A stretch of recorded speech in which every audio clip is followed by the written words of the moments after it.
This is the newest, most exciting entertainment show in town. Talk about authentic and real conversations, Fun and educative segments, trending topics, celebrity checks, books and authors. Q&A. Join me, Lavin Nyagoa and Hazel Njeru every Tuesdays and Saturdays from 3 to 4 p.m. only on The Unfiltered.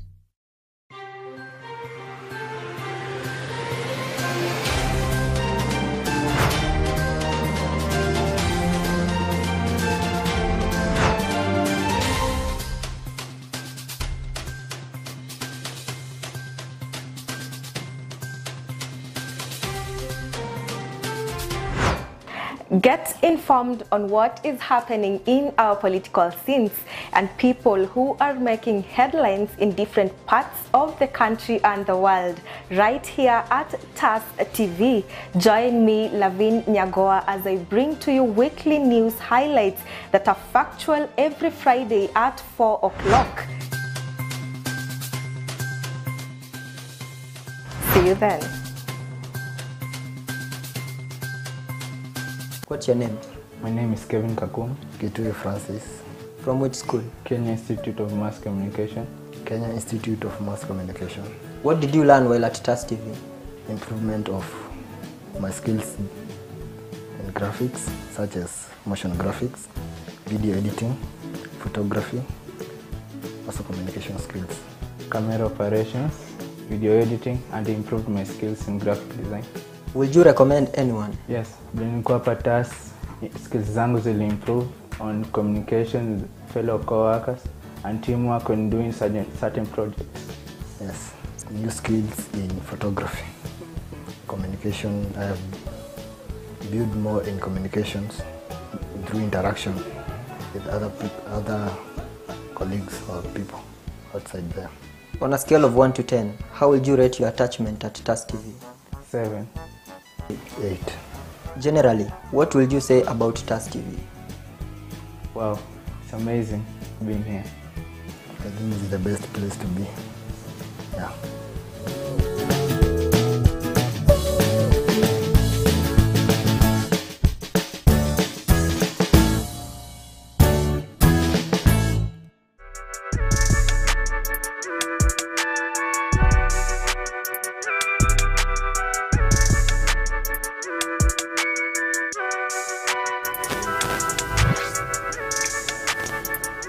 Okay, karibuni tena wapenzi watazamaji kwenye Bonga na Katoni show ambayo inakujia kila siku ya Jumatatu kuanzia saa 9 hadi mida ya saa 10 pale, lakini leo tumechelewa tu kidogo manake ya shida na kimitambo, lakini sasa tuko tayari tukaweze kuanza pamoja mazungumzo ya usanii, mazungumzo wazi. Na sijui leo hii unanipata ukiwa wapi na ni swali lipi ambalo ungependa kujua kutoka kwa msanii ambaye tuko naye hapa studioni? Ni swali lipi ambalo ungependa tukaweze kuuliza msanii ambaye tuko naye hapa studioni? Lakini kama pia uko na swali, unaweza kutuma arafa ya kwako pale ili ukaweze kusema swali yako ni lipi, na pia show unaipata ukiwa wapi. Na kama kawaida huwa tunauliza, aje msanii ameweza ama hajaweza? It is a nice Monday. Welcome to Bonga na Katoni ndani ya TAS TV. Kuanzia saa 9 hadi saa 10 ndicho kipindi huwa tunaanza pale. Lakini kwa sasa ningependa nikaweza kuchukua hii fursa nikaweza kumtambulisha mgeni wangu, atuambie yeye ni nani na ametokea wapi katika pande zetu za Kenya. Karibu sana kwenye studio.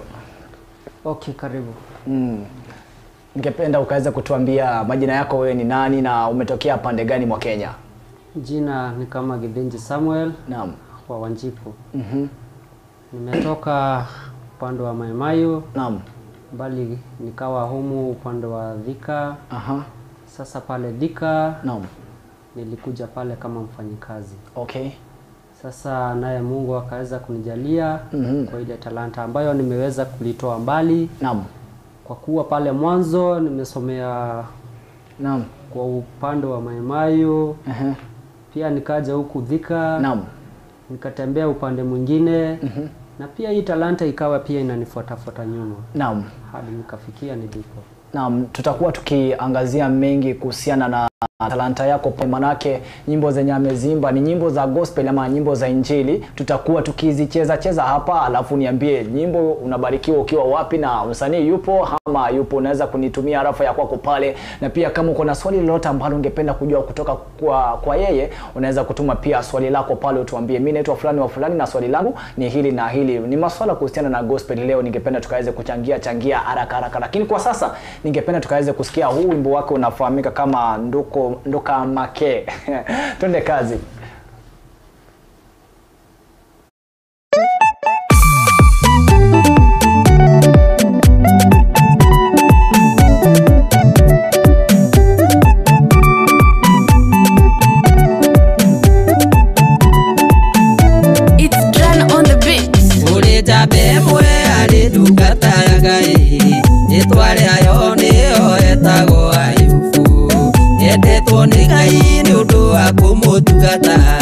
Ayari na indo nyingi na mayu maigi uguo toka wothe wakirita wayo indi saitani nake ni akirenda thayu nawe ndukamake ndugetigire nigukorwo Ngai ni ari hamwe nawe ndukamake ndugetigire nigukorwo Ngai ni ari hamwe na ithuĩ.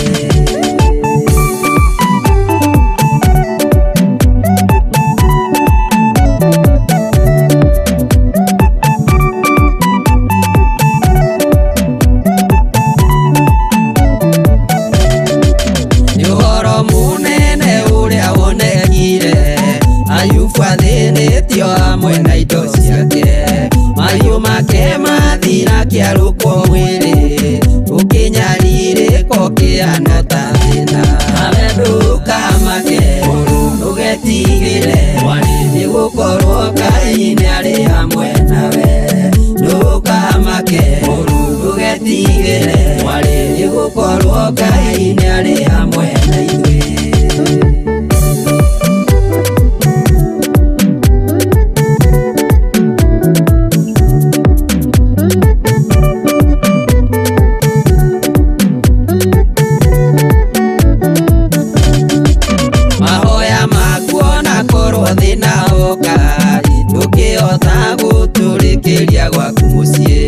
Tondu kiria giatumire Ayubu ahotane wi saitani ni mahoya make kwĩ Ngai nawe ndukamake ndugetigire nigukorwo Ngai ni ari hamwe nawe ndukamake ndugetigire nigukorwo Ngai ni ari hamwe na ithuĩ.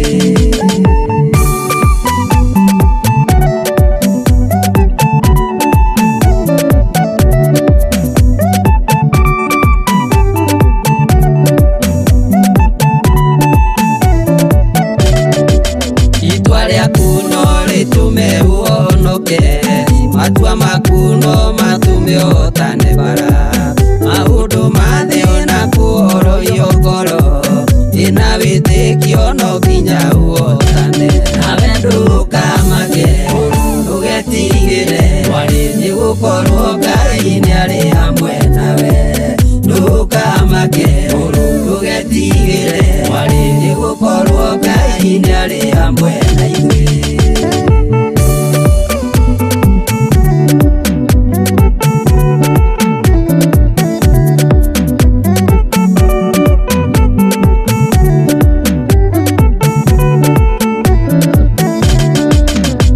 Ni nene na ni muthiururuko na maria mari kuona mario maingi nawe ari matuku mario kihetwo na thino menya ndurio wiki uri onaru nawe ndukamake ndugetigire nigukorwo Ngai ni ari hamwe nawe ndukamake ndugetigire nigukorwo Ngai ni ari hamwe na ithuĩ.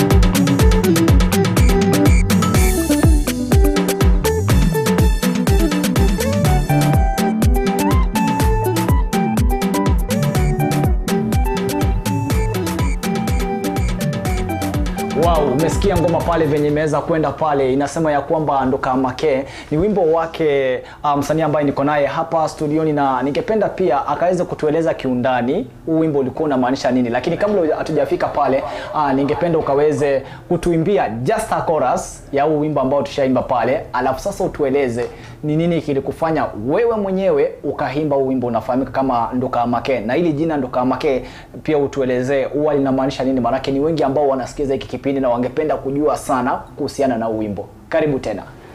Okay, asante. Naam.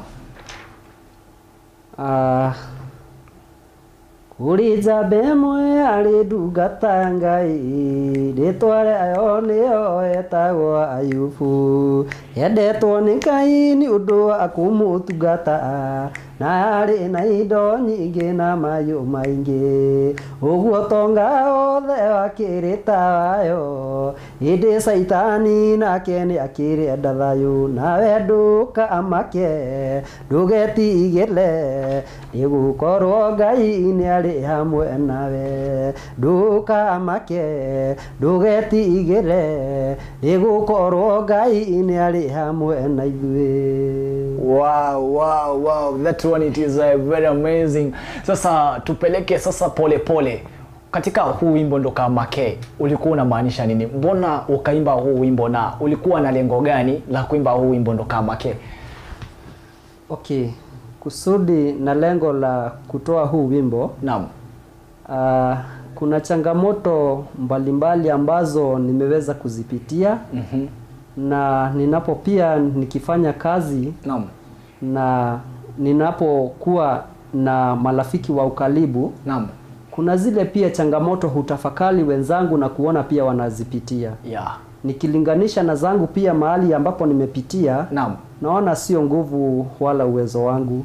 Mara ni mkono, naam, wa Mungu mwenyewe pekee. Naam. Sasa pia nikafika mahali na nikawa na pia na changamoto. Mamangu mzazi akawa ameshikwa na shida. Shida ya mwili ikamsukuma mno. Naam. Na akawa amefika mahali pa kuweza kufariki. Pole. Na alipoaga ikawa mwenye yupo karibu ni mimi na dadangu.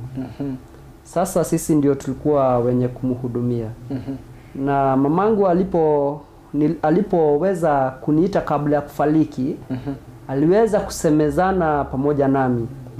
Akanijusha yale ambayo naweza, yani ye mwenyewe awe akiyatarajia kutoka kwangu.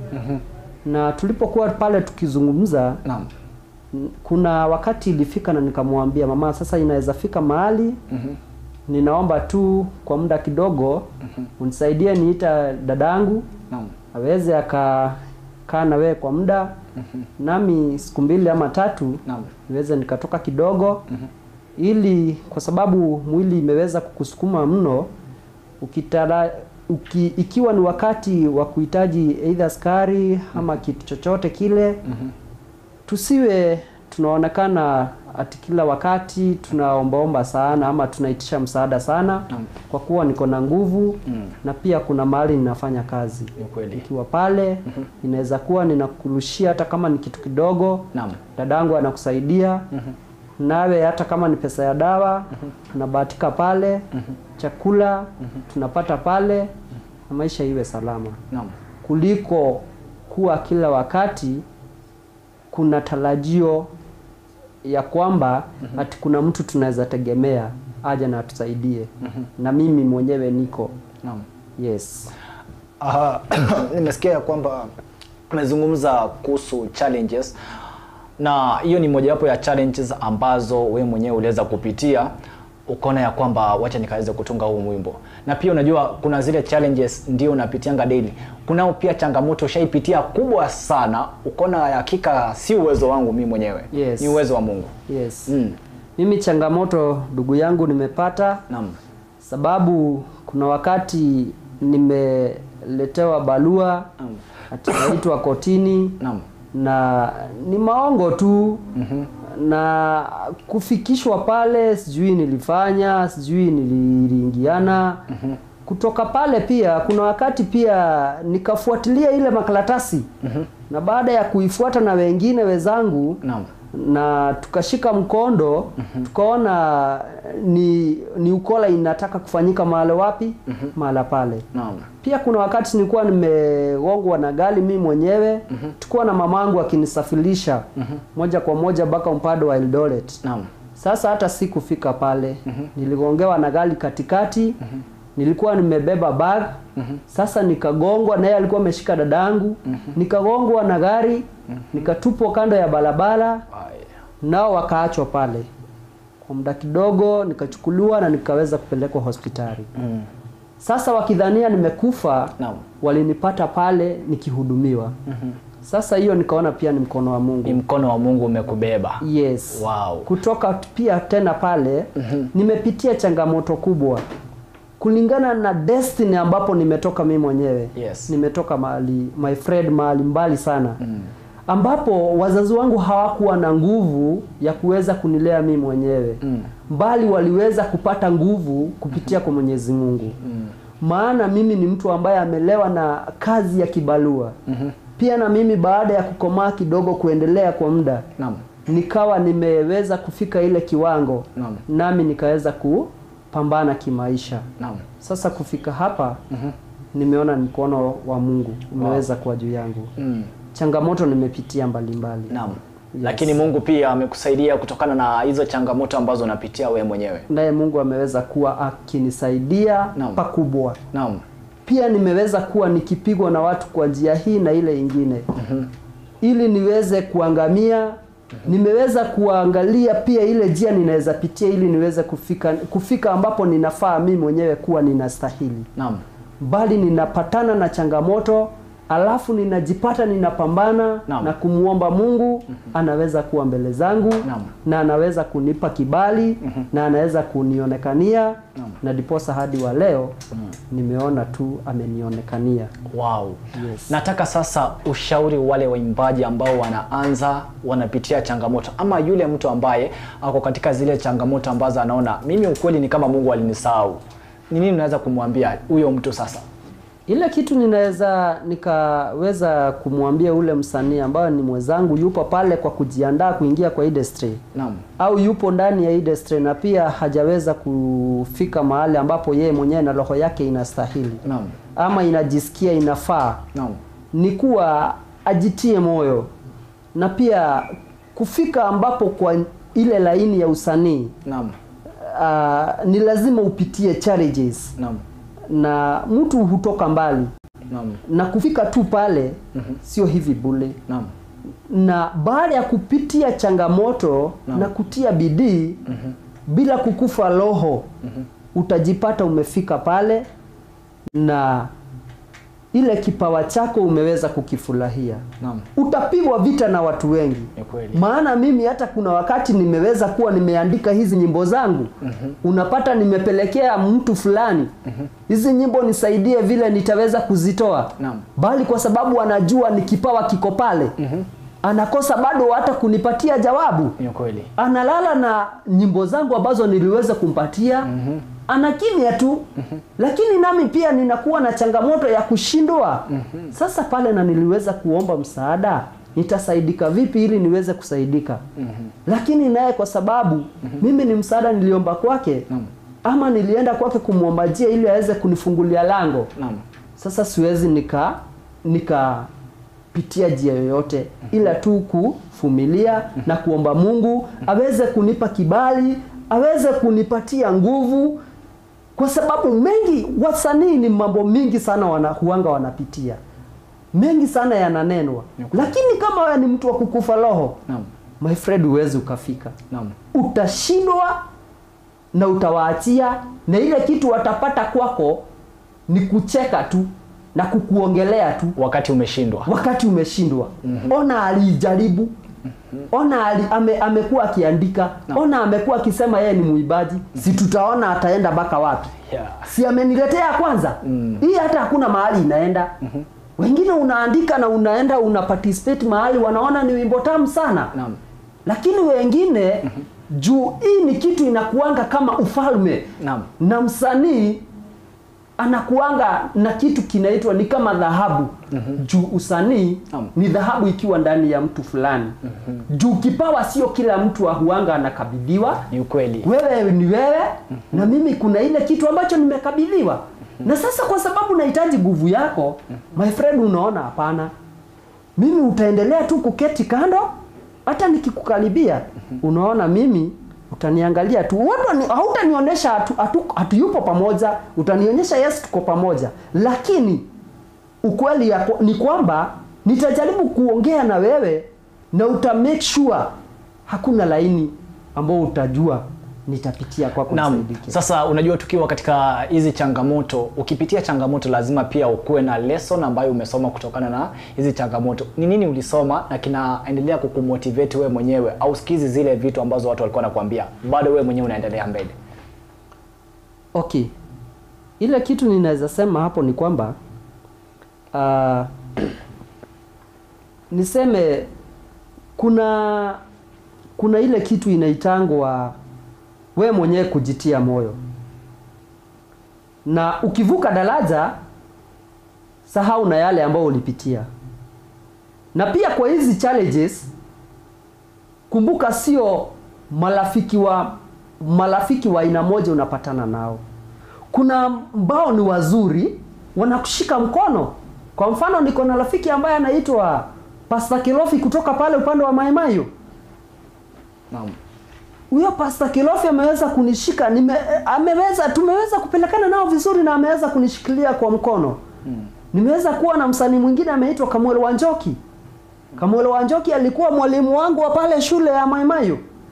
Na ambaye aliweza kunishikilia alipokuwa amejua ya kwamba niko na kipawa cha Pia niko na wahubiri wangu, mmoja wake anaitwa Dominic Weneina. Wow. Ambaye anaishi pale upande wa Maimayo na anahubiri pale Monio. Na pia niko na mzazi wangu pia ambaye yupo upande wa Thika. Wow. Anahubiri pale Thika town. Naam. Yes. Na amenishikilia vizuri sana. Yes. Wengi wakati ulitoa ngoma yako wa kwanza, sijui ni mwaka gani ulianza kuimba, lakini wengi walichukulia namna gani? Kuna wengine wanakuambia wacha tuone tu kataisha, wacha tu nione kutenda namna gani. Ni vipi watu walichukulia sasa? Ushatokelezea. Unajua wewe ni mtu ambaye umelelewa katika humble family. Watu hawako wanatarajia ya kwamba utafika kiwango ambacho wewe mwenyewe ushafika. Lakini umekuja like a surprise. Wewe umeinuka kidogo, umeanza labda biashara 1 2 3, Mungu amekujalia, umepata pesa, umetoa wimbo wako. Sasa uko kwa field ambapo watu wanakuangalia. Watu walipokuwa wanakuangalia, ni nini walikuwa wanasema ndani yako sasa? Sasa watu hawakosangi jambo la kusema. My friend. Na ili ujue ni ukweli, yes. Nitakurudisha mahali. Yeah.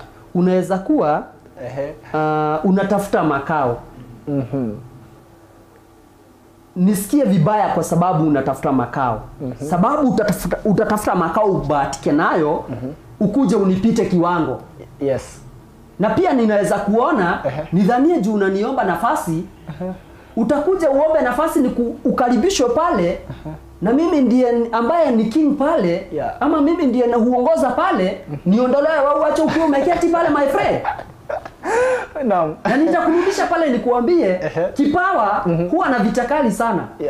Na hakuna vile hakuwezi kosa wa kufurahia na wakupinga. Yeah. So wewe uko na vita mara ngapi? Mara 2. Sasa pale kuna group imejiandaa. Group ya kusema uzuri wako kwa kipawa, group ya kukupiga kwa kipawa chako. Na wengine tu ni kununia ndani. You see? Yeah. So sasa hawa wote wanakuwa pale tu. Na juu wewe uko pale na unataka kuiva ukiwa chakula kizuri. Yes. Wewe sasa hautaangalia ule mbaya ama ule mzuri. Wewe funga macho, fanya vile unafanya. Either watasema ama watakosa kusema, bora umetimiza ahadi yako na ile kitu iko ndani yako. Kwa sababu si wewe. Yes. Hata wewe mwenyewe hukujijua.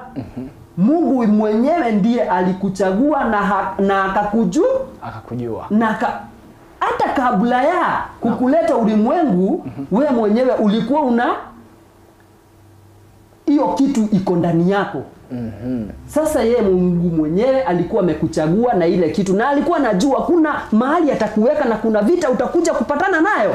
Naam. So kuna wale watakufurahia na wewe na kuna wale ambao hawatafurahishwa na wewe. Moja tu na Yesu Kristo. Yesu alichaguliwa na Mungu na akakuja kutuhubiria ulimwenguni.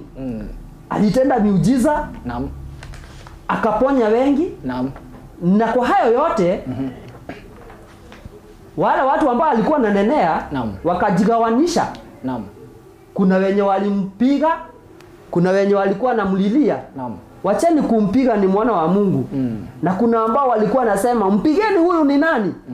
Pali kwa yote alifumilia na akaenda kwa sababu alikuwa amemaliza kile kilichokuwa chake ulimwengu. Naam. Na unajua pia katika nyimbo, sasa wewe kama mwimbaji lazima ukuwe na lengo fulani katika nyimbo zako. Lengo lako katika nyimbo zako ni lipi? Unalenga nini sana sana katika uimbaji? Kueneza injili. Wow. Yes. Amen. Na pia unajua lazima ukuwe na mentor. Wewe mwenyewe useme mimi fulani wa fulani ndiye ananimenta, ama kesho yangu pia natamani kuwa kama fulani, niimbe kama fulani. Sijui wewe mwenyewe ushaikuwa na mentor katika nyimbo za gospel ambazo unazimba wewe mwenyewe, ama mtu ambaye ungependa kufanya collab na yeye katika maisha ya usoni? Okay. Siwezi sema ya kwamba sina.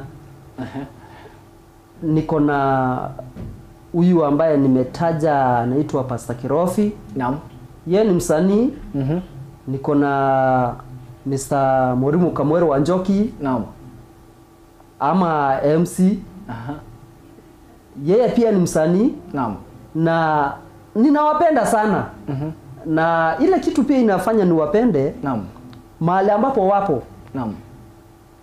Na either niko na kitu ama sina. Yes. Hata kama sina, wamekuwa akinishika mkono na kuniambia Joe, hiyo fare tutalipa. Wow. Joe, tutasimama na wewe. Wow.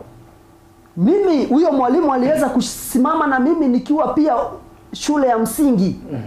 Bila mimi mwenyewe kujielewa sawa sawa. Naam. Aliweza kunivuruta mpaka nikafika mahali pale ambapo nipo saa hii. Naam. So nashukuru Mungu. Yes. Na pia kuna hao wasanii internationals wanaimba pia nyimbo za Kiswahili. Pia hakuna mmoja ashai kuvutia? Hakuna hata mmoja. Ukifikia mtu, ukifikia mtu, unapata yule mtu, ila umpate ni kitu wanataka kwako. Na sasa wewe kulingana na ile destiny umetoka, hauna chochote. Na mimi kuna kitu ninasemanga. Naam. Kama umevukishwa daraja na Mungu. Yes. Na kuna ambaye ako pale chini. Sio lazima awe wa familia yenu. Unajua pia kwa line ya my industry imekuwa ni kama biashara. So ukijua uko na jina na niko hapa chini nikulilie, kama hatujuani, kama mimi si wa familia yenu, kunisaidia itakuwa kibarua. Na ili unisaidie, lazima nitoke kitu kwa mfuko nikupate. Naam. Na katika hilo swali witness wasanii wengi sana wanachukulia usanii kama biashara. Of course. Wanafika mahali wanaanzisha, lakini juu walikuwa na target ni biashara wanafanya, wanafika mahali wanaanguka. Ni jambo gani ambalo unaweza kuambia wale ambao wanalenga, mimi kuimba kwangu si kumsifu Mungu ila pia ni biashara, ameweka biashara number 1? Ni nini unaweza kuambia? Manake hiki pia kimechangia muziki ya gospel kwenda chini zaidi. Ile kitu ninaweza sema, naam, na nitasema nikiwaelekeza. Naam. Muibaji muibaji pia isipokuwa ni vile tu unakujanga baada ya kupata uko na wafuasi. Naam. Unajiona sasa wewe ndio kusema. Kitu cha kwanza unafaa kunyenyekea na kuomba Mungu sana. Naam. Ile kipawa kikitokea. Na hiyo nyota iweze kuwa imeanza kung'aa. Kwa sababu shetani anakuanga pia, ni shetani anakuanga amekufuata nyuma. Naam. Kwa sababu huwezi fika pale uanze kupotea njia, na ile laini unasema unapitia ni ya kuabudu Mungu. Naam. Unapata mtu kazi yake ni kusifu nyimbo za gospel, Na gospel yes inapelekana na maandiko. Na maandiko inapelekana na chumba la Mungu. Die kanisa. Unapata ule mtu ili umpate ati lazima akuingie. Lazima akupatie mikakati mingumu sana ya kumfikia. Sasa anajiona ni kama yeye. Ile kitu ninaweza sema ni hii. Kitu cha kwanza, mtu anafaa kunyenyekea, ajirudie, ajiulize kwa nini amefika pale, na amefika pale na njia gani, ajue ni mkono wa Mungu mwenyewe pekee. Yes, si yeye mwenyewe. Na akijua yale, ajirudie nyuma, ataweza kufuata ile njia inafaa. Na bila kujua hivyo na kunyenyekea, akose tena kitu inaitwa kiburi. Hawezi vuka daraja. Na sasa tukiwa katika hizi nyimbo ndio. Yes. Sijui kama ushawisikiza nyimbo zingine outside the gospel. Unapata ya kwamba ndio mimi naimba nyimbo za gospel, lakini pia unapata hizi zingine za dunia unazisikiza. Sijui kama ushajipata in that situation ama is it good mimi naimba gospel lakini pia hizi za dunia pia najichanganyisha tu kidogo katika hizo nyimbo. Okay. Ile kitu naweza sema, unajua masikio iko na inasikiaga kila kitu. So sasa kama uko pale wimbo ile kitu mimi ninaweza sema sana ninataka kuifuata sana. Sio nyimbo za utamaduni. Ni hizi nyimbo ambazo zinaelekeza habari ya Mungu. So nikiweza kuifuata ninaonanga ni kama inanisaidia kidogo. Kwa sababu si unaona hata wasanii wa gospel ni vigumu sana kupata wanapelekana na wa dunia. Isipokuwa ni siku hizi wanapelekana na ile kitu inafanya wapelekane ni kitu inaitwa biashara. You see? Sasa mimi wasanii wa gospel wacha niseme ninawapenda. Na huanga wananivutia. Na wengine sasa wenye wanaimba hizi nyimbo na wako na message pia huwa wanakuvutia. Pia wala wananivutia. Na wacha niseme ingawaje sinanga laini mzuri ya sana kuwafuata sana. Kama hii side nyingine. Unajua kuna ile laini mtu anapenda sana. Ni ukweli ya. Na uwezi fuata mwalimu ukijua wewe hautakuwa mwalimu. Sasa lazima upite njia fulani kwa kusudi lake. Sasa ile kitu inafanya nifuate gospel. Na ule mtu wako kwa line ya gospel. Ni kwa sababu kuna ile kitu ambayo inanivutia wapi? Pale. Na kuna message fulani ambayo pia inanipendeza hadi kwa roho. Na pia nikiweza enda kueneza injili nayo kulingana na ile line huanga ninapitia, mimi mwenyewe haitaniaibisha. Yes. Wow, thank you very much. Ni mazungumzo ambayo tunaendeleza hapa ndani ya TAS TV. Kipindi hewani ni Bonga na Katoni, na kufikia sasa mtazamaji, kama uko na swali lolote ambalo ungependa kujua kutoka kwake, nimesema ya kwamba unaweza kunitumia arafa ya kwako pale ili tukaweze kumuuliza na ili na wewe mwenyewe ukaweze kujengeka kivyako pale. Na kufikia hapo mtazamaji, tunachukua mapumziko tu mafupi, lakini tukirejea tutakuwa tukibonga mengi tena zaidi. Kwa hivyo usiende mbali mtazamaji.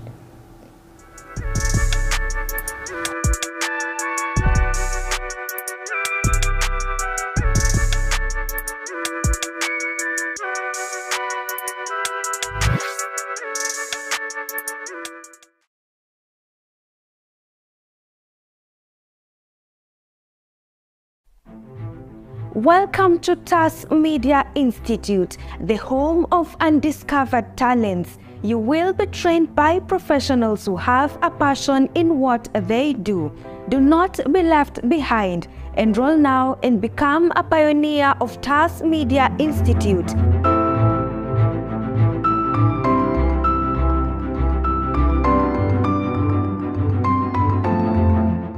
We are located at Neema Plaza, 2nd floor along Kenyatta Highway in Thika Town.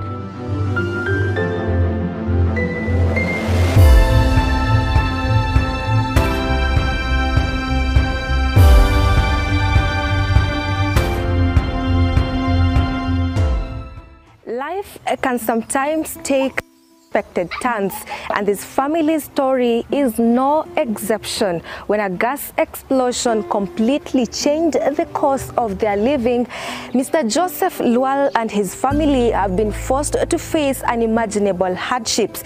But even in this phase of adversity, they have managed to persevere with so much resilience. And as the saying goes, adversity introduces you to yourself. Let's get the story of Mr. Joseph and his family.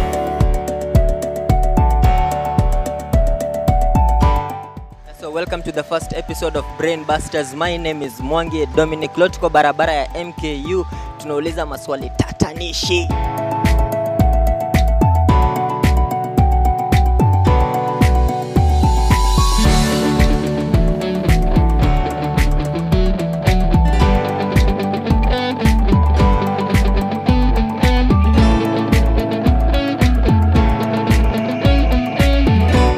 At TAS Media Institute, we let you discover your talent.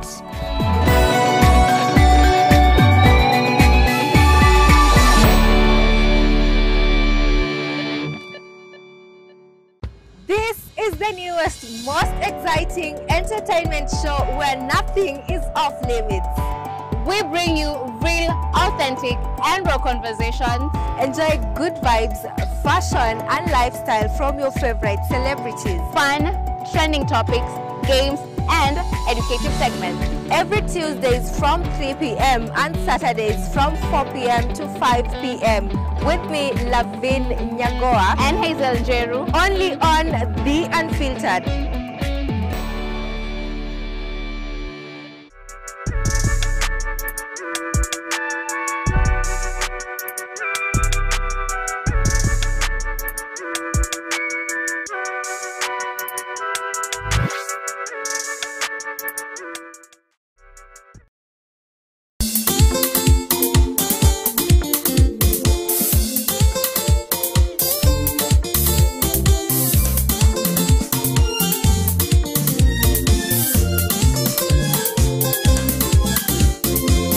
Romaneke waduria na maithori, Romaneke waduria na mathina, atire ndithi no ndikaguruka, ariki gituranagia nawe, yora minyororo saitani, nigetha uingatungatire baba, gitu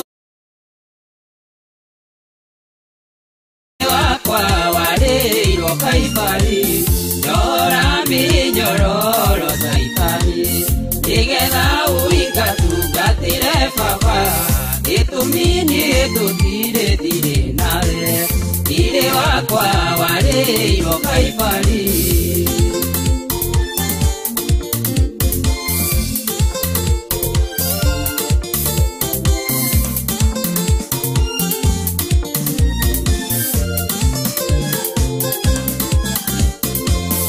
Urareo kigeria mwathi Jesu, agutorio ragikora yuku, thutha mutheri niwe uri kuri niĩ, na thiri witũ niĩ nawe mandirona, yora minyororo saitani, nigetha uingatungatire baba, gĩtũmi niĩ tũtirĩ thire nawe, thire wakwa warĩirwo kaibari, yora minyororo saitani, nigetha uingatungatire baba, gitumini tutire dire nawe dire wakwa wale yokaipari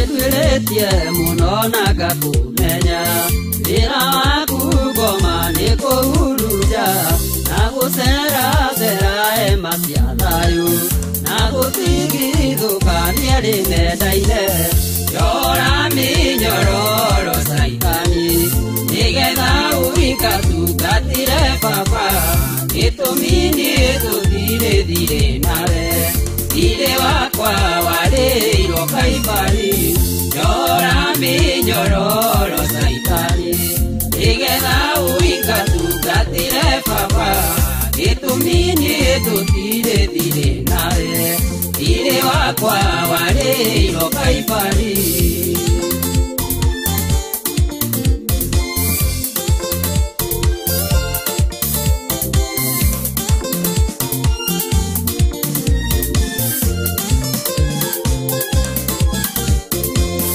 Onaliowa likiara kana nyota Ikieti ikagya keruruine Odo mafuku twadharirie Tukiandika makinero mababa Yora minyororo saitani Nigetha uika tukatire papa Gitumini tutire dire nawe Dire wakwa wale yokaibari Yora minyororo saitani Nigetha uika tukatire papa Gitumini tutire dire nawe Dire wakwa wale yokaibari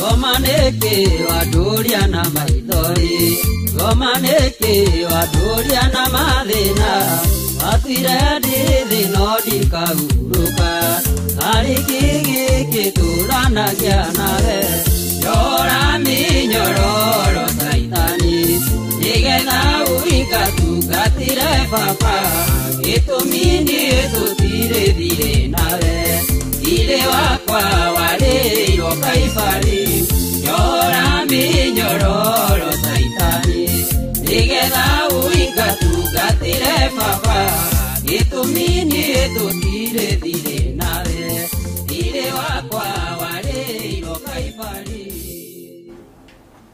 Alright, welcome back. Umesikia wimbo venye umekwenda pale. Kikikuyu ni kigumu kidogo, lakini ningependa ukaweza kutuelezea huo wimbo unaitwaje ama unamaanisha nini?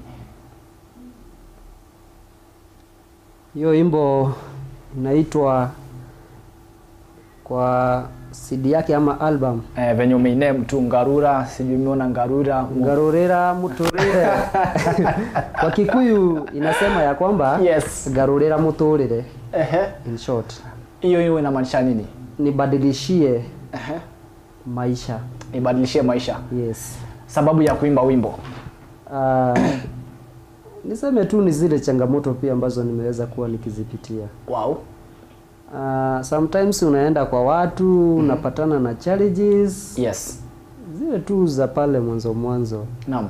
Unapata kuna vile unafanya, kuna wanapenda na kuna ambao wanataka kwenda kinyume na wewe. Naam. Sasa pia destiny. Yes. Niseme pale mwanzo. Kuna wakati nilikuwa ninaenda shule, nikienda tu shule napata nimefukuzwa. Yes. Nikienda shule nimefukuzwa. Naam. Na ninapopata pale maimam, naam, unapata maimam anashindwa ni mimi ama ni wengine. Yes. Na hata mahali tulikuwa tunaishi si kwetu. Sasa unaona yeye ni kibalua.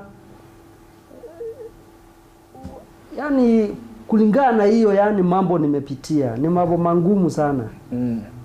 Baka sasa ambapo nilikuja kujipata, Yes. nilijipata tu kwa huo wimbo.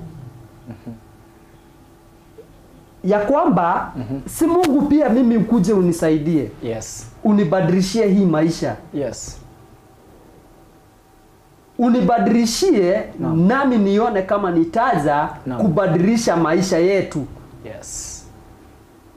Wow. Sababu sometimes kuna watu wanapatanga shida.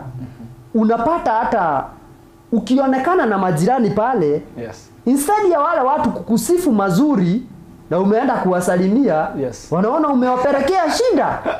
Yes, wanaona shida ndio umeleta. Wanaona shida ndio umeleta. Badala waone mazuri. Kuliko waone mazuri kwako, wanaona shida. Kawaida ya binadamu. Ili wajue, Yes. ili wajue kuna kitu Mungu anakuja kufanya. Nami nikakuja kuimba hii. Yes. Si Mungu tu nihurumie. Badilisha maisha. Nibadilishie hii maisha. Wow. Nami nita nikaibadilisha ya hii boma yetu. That is good. Ili wenye huanga wanaiangalia na kuitazama na kuiwapa lawama. Naam. Ati hii boma hakuna kizuri kinaweza toka humu.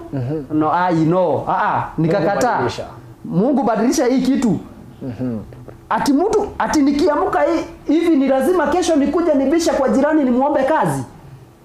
Sukari, chumvi. Hapana. Ukiniona kwa geti unafunga. Mungu badilisha. Mungu badilisha hii kitu bwana. Na ukiweza kukusha kuyafanya haya. Yes. Pia nitakuja kukushukuru. Sifa zirejee kitini cha enzi. Sifa na shukrani ziweze zikarejea kwako ewe Mola. Wow. Yes. Unasikiaje wakati ambapo mtu anakuambia leo nimesikiza nyimbo zako na zikanibariki sana? How do you feel? Manake lengo lako kubwa ni kueneza nyimbo za Mungu mbele, kuendeleza hii injili. Ile kitu huanga ninajisikia ndani. Yes. Sio mimi mwenyewe. Aha. Ninasemanga kama Mungu kuna kitu imeweza kutoka ndani yangu. Yes. Sio mimi mwenyewe nimeiweka. Wow. Si ni wewe? Yes. Na uko na kusudi. Yeah. Sifa na shukrani ni zako. Naam. Ile kitu ambacho kimefanya huyo mtu atazame neema zako ambazo zimeweza kutoka kwangu umeziandaa. Yes. Ziweze kumfungulia njia. Ziweze zikamuelekeza ambapo panastahili. Ziweze zikamuonyesha nuru. Naam. Ziweze zikamuonyesha mambo ambayo yako na manufaa juu ya maisha yake. Yes. Yes. Hizi nyimbo zote ambazo sasa kufikia sasa ambazo umeziimba, ni nyimbo gani imehit sana ukasema hii hakika hii sasa ndio watu wameipenda sana, ama ndio imeeneza exactly what I wanted? Okay, niseme ya kwamba yes, ile wimbo imeweza kuwa imetembea kidogo kwa muda sasa niseme. Naam. Na imeweza kuwapendeza wengi. Ni huu wimbo ambao nimeweza kutoa juzi. Yes. Umenibariki pia hata mimi mwenyewe. Asante. Kwa hivyo unasema ya kwamba huu ngoma imehit sana, watu wameipokea vilivyo, imeweza na imeeneza kwa njia ambayo inafaa. Yes. Na sasa hizi nyimbo zako ni wewe unajitungia ama kuna mtu anakutungianga? How do you get your songs? Okay. Ile kitu naweza sema ni kwamba laini ya kupata nyimbo si mtu ananisaidia. Hapana, kama wengine wanaona wanasaidiwa. Na sijaenda mahali kusomea kutunga nyimbo. Yes. Hii ni kitu ilinitoa mbali. Mimi nilizaliwa nayo. Maana ambapo nilikuja kujipata, nilijipata nikiwa kwa ile hali ya kuimba. Na juu nimelelewa kanisani, nikiwa pale kanisani nikiimba nyimbo za kanisa, nikajipata hata baada ya kuimba zile za kanisa ambazo zinaeneza injili, nikajipata pia mimi ndani ya pale. Kumbe kuna kitu iko ndani yangu inaweza toka. Na mimi nikajipata kuna zangu zinatoka kule. Na zinaweza kuwa kusifiwa. Na pia zinafurahisha wengine. Kumbe hata mimi ni msanii. Nikasema kwani Mungu wewe ni wa kuabudiwa, ni wa ajabu, ni wa ajabu. Yes. Na pia kuna wasanii wengi ambao pia ni wa gospel. Ukitaka kufanya ngoma na yeye nakwambia lazima unilipe pesa fulani ndio nikaweze kufanya na wewe.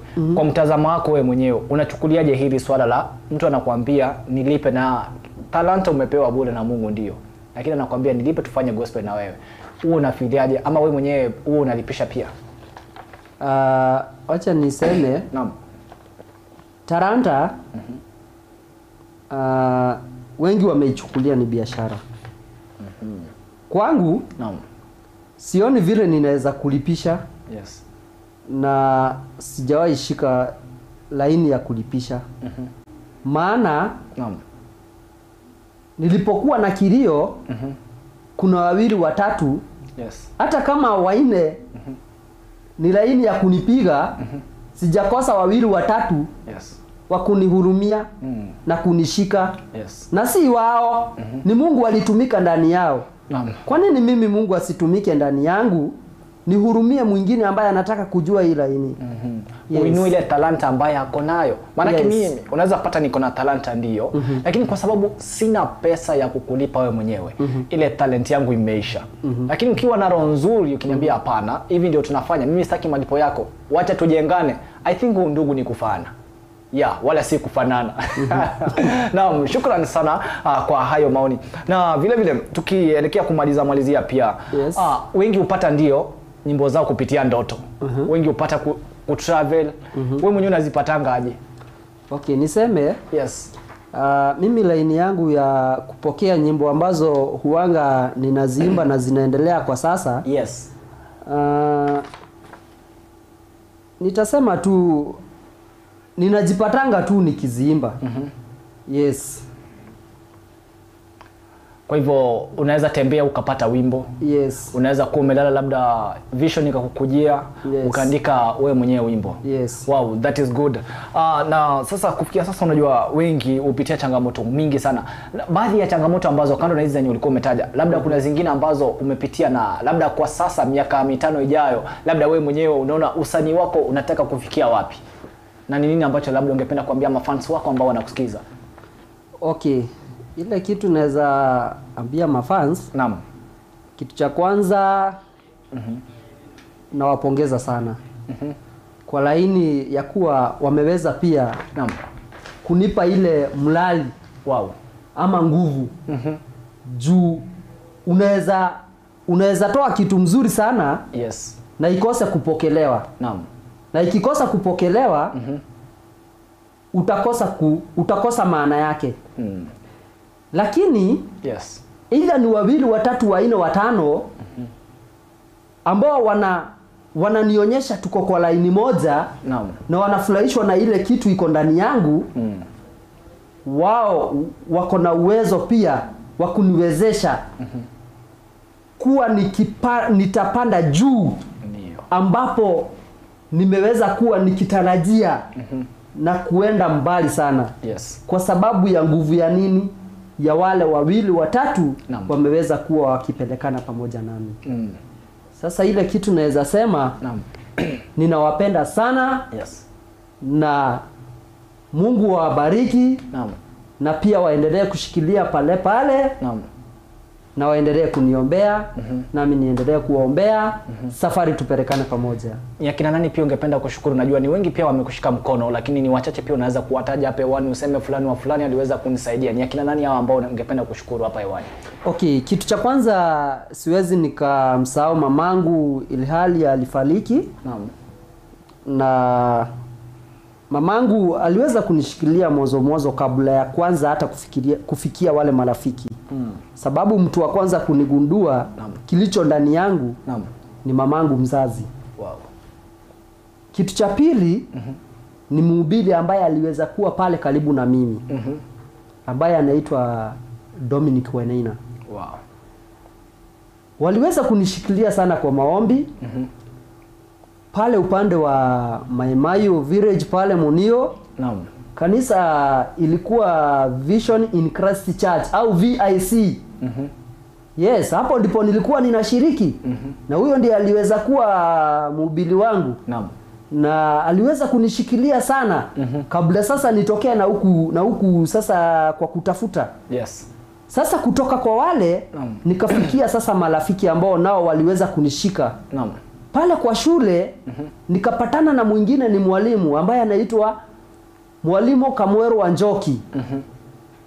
Na yeye akaweza kunishika sawa sawa na kunielekeza kwa laini sasa ya kutunga, kwa laini sasa ya kuimba sawa sawa, na kuniweza kunitembeza kwa watu wawili, watatu, wanne wale wako kwa ile laini ya usanii.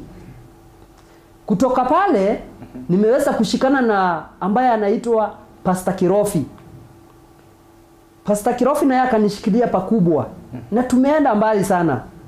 Hata kama tumeweza kwingine ananisaidia, tunajaribu kufungua milango inafungika bado. Na pia nitoke hapo niseme baada ya kuelekea upande wa Thika, nikaweza kuingia kanisa ambayo inaitwa Vision in Christ Church. Iko pale upande wa Kiandutu. Thika town hapo ukiingia hapo. Pale nimeweza kukaa kwa muda na Mungu pia akanisaidia nikaweza kubahatika na mke pale. Nikafanya harusi. Naweza pia salimia mke wako hewani. Na ile kitu naweza sema kitu cha kwanza, bibi yangu ewe Judu Wanjiku Kaloga. Na sasa sio Kaloga, ni Judu Wanjiku Gezenzi. Nimekusalimia sana. Ni nguvu yako pia na maombi kunifikisha hapa. Juu pia kama si wewe na pia kwa ile laini ya maombi singeweza kuwa hapa. Ni kweli. Pia wazazi wake ambao nimeweza kuachwa nao pia wameweza kunishikilia sana kwa maombi. Na pasta ambao tumeweza kuwa nao mahala pale. Washirika. Asante. Siwezi waacha nyuma.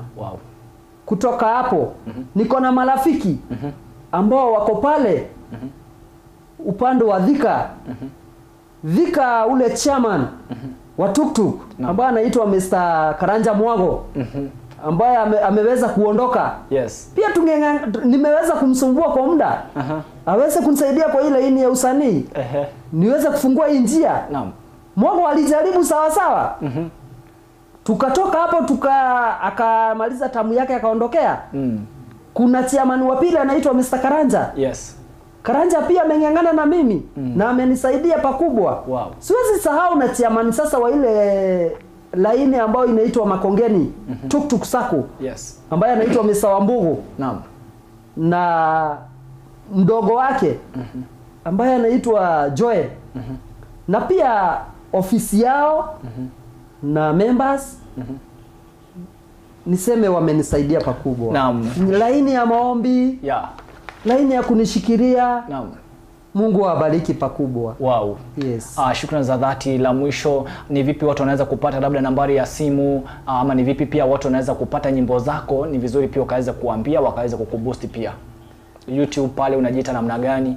Ukiingia pale YouTube, utanipata na jina Githenji wa Wanjiko.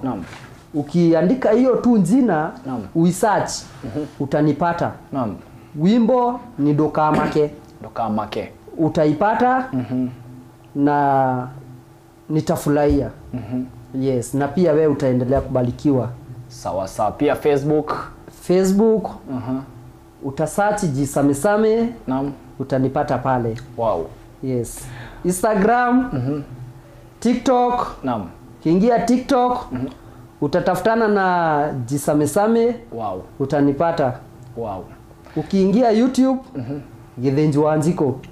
Ukiingia Facebook, Jisamesame. Nice one. Wacha nikaweza kusoma baadhi ya arafa ambazo nimetumiwa hapa studioni. Sitasoma zote manake ni mingi. Moja hapa anajulikana kama Catherine Mugo, anasema watching from Nyeri. Mwingine hapo anajulikana kama nani pia, Dominic Mwangi, anasema ya kwamba nice show. Sani ameweza. Mwingine hapa anasema nice show watching from Muranga, msanii ako fresh kabisa. Ni wengi ambao wameweza kuzituma, lakini ni baadhi ya arafa ambazo nimeweza kupitia hapa manake pia nafahamishwa muda haupo pamoja nasi. Na mimi kutoka hapa hivi nakushukuru sana kwa wewe kuja hapa ndani ya TAS TV. Wakaribishwa tena na tena. Nashukuru, asante. Asante sana. Tupatane tena wakati mwingine hapa ndani ya TAS TV. Show inajulikana kama Bonga na Katoni, ambayo inakujia kuanzia siku ya Jumatatu kuanzia saa 9 hadi mida ya saa 10. Mungu akulinde na ukuwe na wiki ya kufana. Kwaheri. Thank you.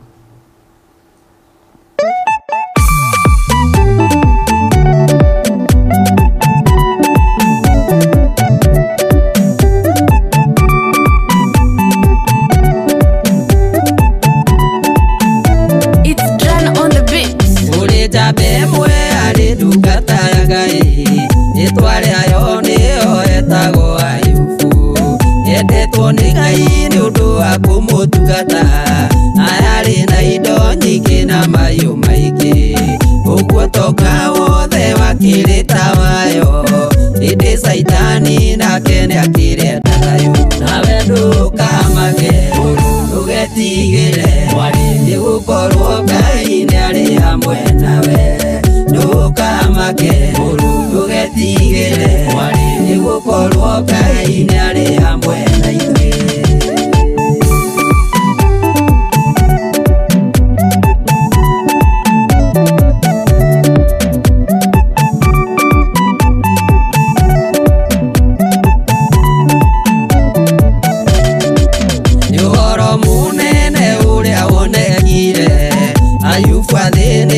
Hamwe na indo ciake mahiũ make mathira kĩarũkwo mwĩrĩ ũkĩnyarirĩko kĩano ta thĩna nawe ndũkamake ndũgetigĩre nĩgũkorwo Ngai nĩarĩ hamwe nawe ndũkamake ndũgetigĩre nĩgũkorwo Ngai nĩarĩ hamwe na ithuĩ.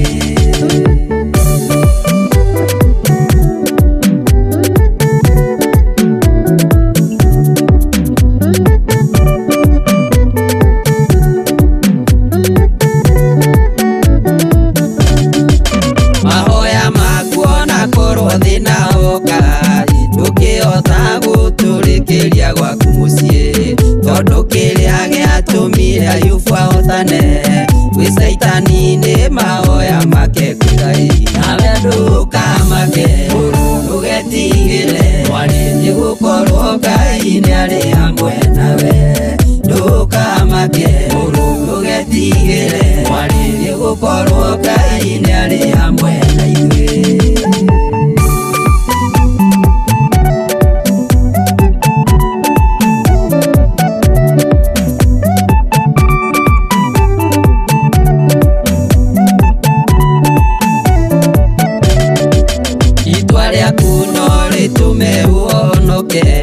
Matua maku no matume ũhotane bara maũndũ ma thĩ na kũhorohio ngoro ĩna wĩtĩkio no nginya ũhotane nawe ndũkamake ndũgetigĩre nĩgũkorwo Ngai nĩarĩ hamwe nawe ndũkamake ndũgetigĩre nĩgũkorwo Ngai nĩarĩ hamwe na ithuĩ.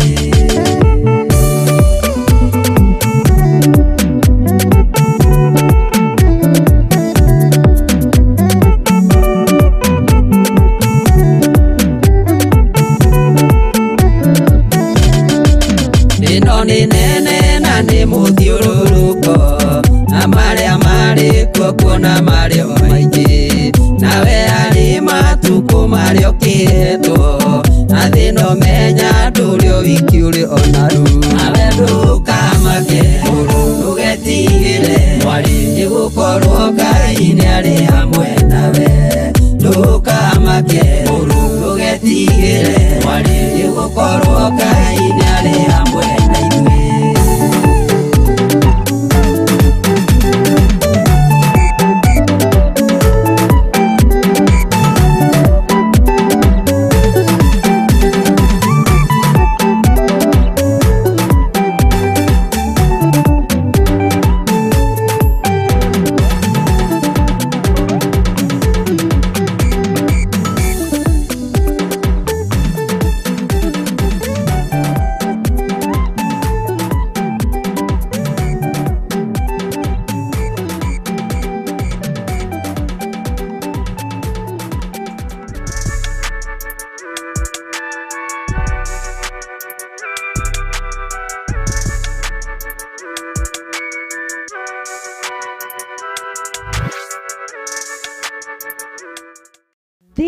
is the newest, most exciting entertainment show in town.